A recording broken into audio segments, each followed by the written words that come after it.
بسم الله الرحمن الرحيم الحمد لله رب العالمين والعاقبة للمتقين ولا عدوان إلا على الظالمين والصلاة والسلام على أشرف الأنبياء والمرسلين نبينا محمد وعلى آله وصحبه أجمعين سلام الله عليكم ورحمة الله وبركاته. Nous poursuivons la citation du hadith qui dit que le prophète sallallahu alayhi wa sallam a dit: Ne voulez-vous donc pas que je vous informe des péchés majeurs? Et les compagnons ont dit: Oh que si, messager d'Allah. Puis le prophète sallallahu alayhi wa sallam dit: C'est de donner un associé à Allah et d'avoir une mauvaise conduite envers ses parents. Et nous nous étions arrêtés à cette parole. Le fait d'avoir une mauvaise conduite envers ses parents.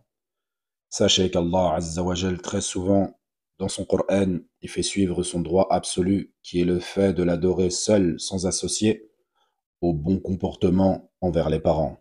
Comme dans la parole lorsqu'il dit La ta'buduna illa Allah wa bil walidayni ihsana.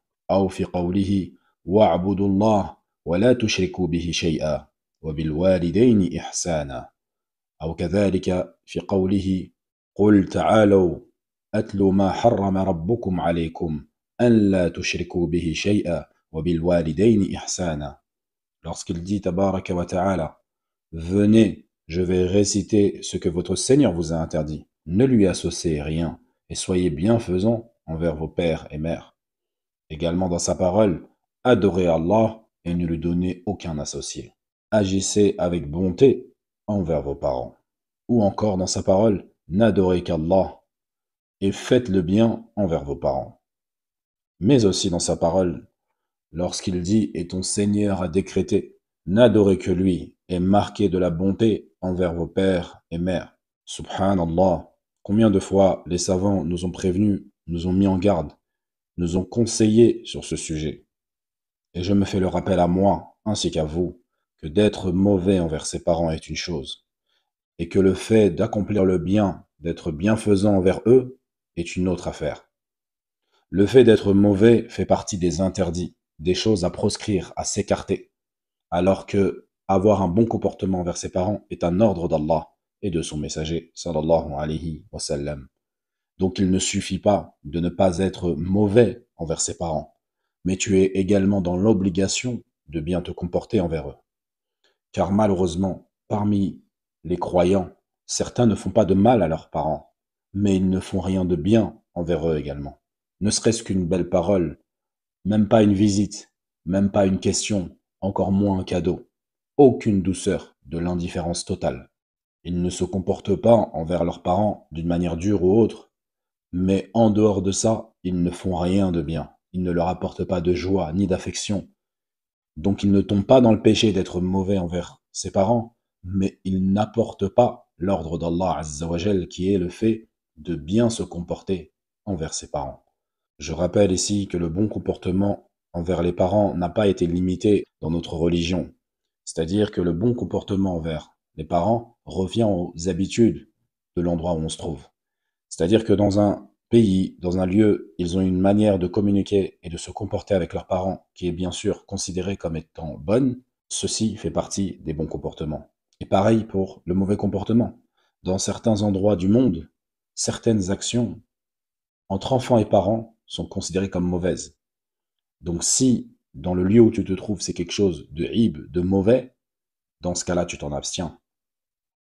Mais cela se différencie d'époque à époque, mais également de lieu à un autre, d'une coutume à une autre, d'une habitude à une autre, voire même d'une langue à une autre. C'est-à-dire que certains endroits du monde, les Africains ont une manière de se comporter, les Français ont une manière de se comporter, et ainsi de suite. Donc, dans une partie du monde, le fait de se moquer, de charrier entre enfants et parents fait partie des choses mal vues dans le village, dans le pays où il se trouve. Cela est inscrit dans le mauvais comportement pour ce pays-là. Alors que dans d'autres lieux, d'autres générations, le fait de plaisanter avec ses parents, le fait de se moquer de son père, et que le père se moque de son enfant, ceci fait partie du bon comportement. Il se taquine, et en tant que croyants, nous devons craindre Allah Azza wa Jal sur cela, être minutieux, et ne pas dépasser les limites. Car Allah Azza wa Jal nous dit dans le Coran, فَلَا تَقُلْ لَهُمَا أُفٍّ et ne leur dis jamais ouf. Et il a été dit que c'est la parole la plus simple et petite avec laquelle tu peux tomber dans le mauvais comportement envers tes parents. Et bien sûr, il se peut que l'un d'entre nous soit éprouvé par un père méchant ou une mère méchante, ou qu'il divorce de son épouse, ou elle divorce de son époux, et voilà que l'épouse met en garde son enfant et lui interdit de bien se comporter envers son père, ou le père qui interdit à son enfant de bien se comporter envers sa mère. Ce sont des choses que nous entendons et que nous voyons parfois. Une mère qui interdit à son fils ou à sa fille de bien se comporter envers ses grands-parents du côté paternel ou envers son paternel, en lui disant si tu te comportes bien envers ton père, je te ferai la tête toute la semaine, tu n'auras pas telle ou telle chose qui était prévue. Je ne veux pas que tu ailles voir tes oncles et tes tantes paternelles, car elles ont été méchants avec moi au début du mariage. Et elles se vengent d'une situation précédente. Pareil pour le père, qui interdit à son fils d'aller voir sa mère, de bien se comporter envers elle, car par le passé, elle a fait telle ou telle chose. Et voilà que l'enfant reste entre ces deux sentiments, dans une gêne. Subhanallah. Et c'est pour cela que nous sommes dans le devoir de se conseiller mutuellement. Natawasaw bil haqq, natawasaw bis sabr. On doit se conseiller la communauté, les uns les autres. Lorsque nous voyons de telles injustices dans nos familles, dans nos amis, nous devons d'essayer, par la dua, par le conseil, par le comportement, d'éradiquer ce fléau. Et nous devons commencer par se dire clairement que nous devons tous craindre Allah Azza wa Jal dans nos enfants. C'est-à-dire que nous devons les aider dans l'obéissance d'Allah et ne pas les aider et les pousser dans ce que Allah Azza wa Jal ou vers ce que Allah Azza wa Jal a interdit, comme les pousser à avoir un mauvais comportement envers leur père ou envers leur mère. Car le mauvais comportement fait partie des pires des péchés. Celui qui a un mauvais comportement envers ses parents, c'est l'un des pires des péchés. Donc Allah, craignons Allah dans cela, que les pères et les mères n'encouragent pas leurs enfants à accomplir le pire des péchés, car en faisant cela, tu les pousses vers Jahannam, wa'iyadhu billah, l'enfer. Comment peux-tu être si insensible et n'avoir aucune miséricorde envers cet enfant, qui est ton sang, et que tu pousses vers les portes de l'enfer? Donc que les parents craignent Allah Azza wa Jal, le père comme la mère, sur ses enfants. Et je rajouterai une chose, subhanallah, qui est étonnante et qui est avilissante pour ceux qui tombent dans cela. C'est qu'aujourd'hui, il y a certains couples où il y a des disputes depuis un moment et qui décident de divorcer. Et voilà qu'une fois qu'ils divorcent, ils décident tous les deux an yafdaha ba'dahum ba'da et d'aller exposer au public les erreurs de leurs épouses ou de leurs épouses envers leur mari. Pire que ça, ils officialisent cette fadiha en allant au tribunal. Et comme nous le savons tous aujourd'hui dans les tribunaux, tout est enregistré. Il n'y a rien qui est effacé. Toutes les informations, toutes les fada'ih qui ont été dites sont inscrites sur l'ordinateur.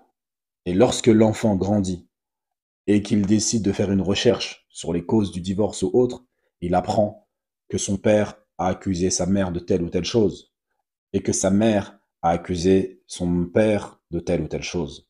Il était meilleur pour le couple de supporter ou de laisser passer, malgré que c'était le droit de l'un ou l'autre, donc de se séparer avec excellence, avec panache. Allah Azza wa Jal ne nous dit-il pas dans le Coran وَلَا تَنْسَوْا الْفَضْلَ بَيْنَكُمْ et n'oubliez pas vos faveurs mutuelles, et ceci par miséricorde pour les enfants. Imaginez-vous comment peut être la vie d'une jeune fille ou d'un jeune garçon dont le père a accusé sa mère d'avoir fait telle ou telle chose, ou dont la mère accuse le père d'avoir fait telle ou telle chose, et qu'ils sont même partis jusqu'au tribunal pour se plaindre et exposer leur vie au public.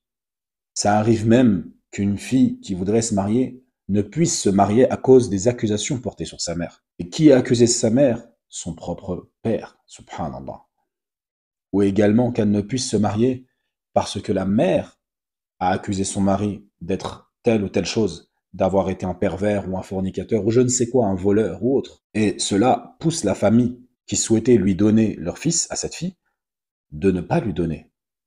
Car lorsqu'ils ont appris que la propre mère de cette fille avait accusé son époux de telle ou telle chose sans preuve, voire même, peu importe, avec des preuves ou autres, ils se sont dit, si cette fille a été éduquée ainsi, éduquée du fait que dès qu'il y a un problème, elle va vers les tribunaux, nous ne voulons pas d'une fille comme cela dans notre famille. Nous souhaitons pour notre fils une fille qui supporte la difficulté. Et si elle est dans l'aisance, falhamdulillah. Et si elle est dans la gêne et la difficulté, qu'elle patiente.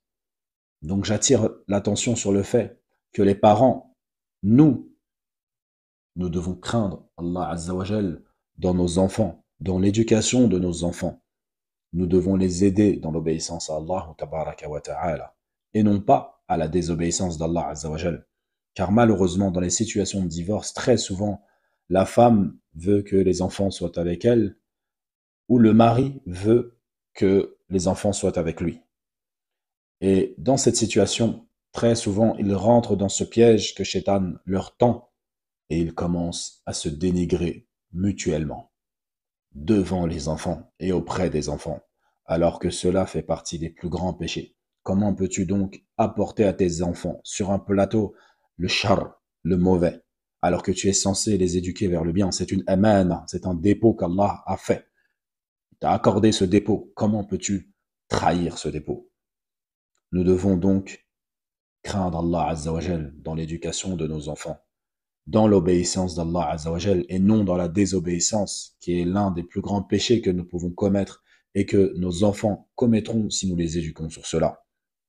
Et que le fait, pour nous, qui sommes enfants de nos parents, être indifférents, ou plutôt ne pas leur apporter de bien, même si nous ne leur apportons aucun mal, ne suffit pas. Nous devons, en plus de ne pas leur faire de mal, ne pas être négligents. Nous devons leur apporter du bien, de la joie, et ceci, que nos parents soient musulmans ou non, et également que le bien que nous faisons est en fonction du lieu dans lequel nous vivons, et le mal également. Car Allah Azza wa Jalla a ordonné de faire le bien et a interdit de faire le mal. Et rien n'est défini et rien n'est limité dans cela. Car comme je l'ai dit au début du cours, tout cela revient aux habitudes et aux lieux et aux générations dans lesquelles tu te trouves. Puis, Aba Bakr, qui n'est pas Abu Bakr Siddiq, radiallahu anhuma, qui est un autre compagnon du prophète sallallahu alayhi wa sallam, il dit que le prophète était accoudé.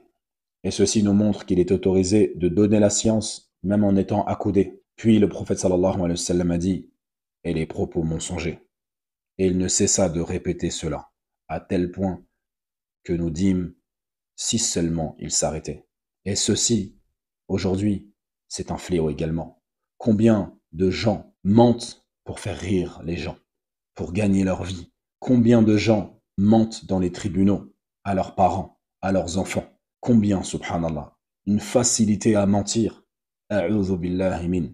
Les gens mentent comme si c'était quelque chose de bien à faire, alors qu'un Nabi sallallahu alayhi wa sallam nous dit que c'est parmi les pires des péchés. Nas'alullah al-afwa wal-afiyah. Subhanallah. نكتفي بهذا القدر اليوم ولنا بقية وصلى الله وسلم على نبينا محمد وعلى آله وصحبه أجمعين.